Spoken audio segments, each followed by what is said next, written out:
So as most of you know, the iPad Air 4 has actually been out for a little bit of time now, actually a little bit over a year. And let's go and see how this iPad holds up in the later part of 2021. Now what I can tell you is that not a lot of crazy things have changed with this device. Some, iPads have changed around it, like the 9th generation iPad, the iPad mini 6, and even the M1 iPad Pro. But honestly, I'm gonna still tell you, this is still one of the best priced iPads you can pick up. And even though it's a year old, it's really not super outdated because Apple is still selling a lot of different devices with the same chipset as this iPad. But on top of that, you have to keep in mind that this was the first, iPad or first Apple device with an A14 Bionic chip inside of it. This was even before the iPhones, which is so crazy. So if you're somebody who actually wants to get a lot of power from their device, this is definitely a very rock solid iPad you can pick up still in terms of the performance standpoint. Now, I will tell you, I will make another review of this thing in like 2 months, so there's really not a lot of craziness. The iPad OS 15 just came out. That hasn't really been a crazy good update in terms of just the features that it came with, but also the stability. That really wasn't something I was super happy about, to be honest.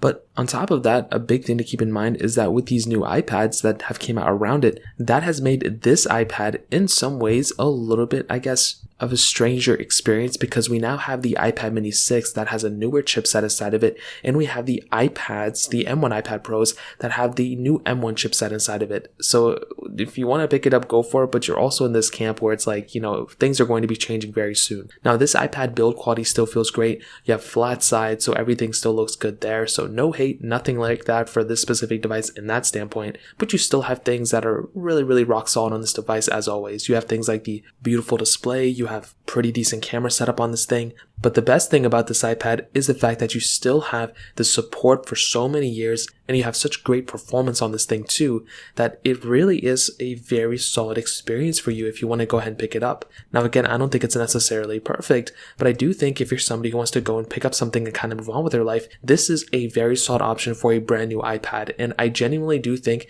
that you can't really go wrong with something like this. Now, I will tell you, if you have a little bit more money to spend, I would probably recommend picking up an iPad, Pro of some sort, an M1 iPad Pro. But the other thing to keep in mind is that if you actually prefer a smaller iPad, something like an iPad mini 6 may be a better option to pick up, mostly because it is almost the same exact thing as the iPad Air 4, except it has that newer chipset inside of it. It's a little bit smaller, Touch ID is still the same and all that. So if you prefer something like that, then that may be the better way to go. But I actually do think that this iPad, for what it is and for where it's going to be very soon, I think it's a very good option still. I would say if you're somebody who's like a student or something, this is a very good iPad for sure. If you're somebody who plans on, kind of upgrading their, old MacBook and you want to get something that's a little bit newer or something like that, this is also not a bad option. So I will tell you, if you're in the market and you want to pick up an iPad, this is still a very good option, and I think it has so much capability still. So in terms of that pretty much covers it up. If you guys have any other questions or anything like that, let me know in the comment section below. Hit the like button, that'll mean so much, but definitely hit that subscribe button. More importantly than everything else, I love every single one of you guys. Hopefully I'll catch you guys in the next video. Peace out till then.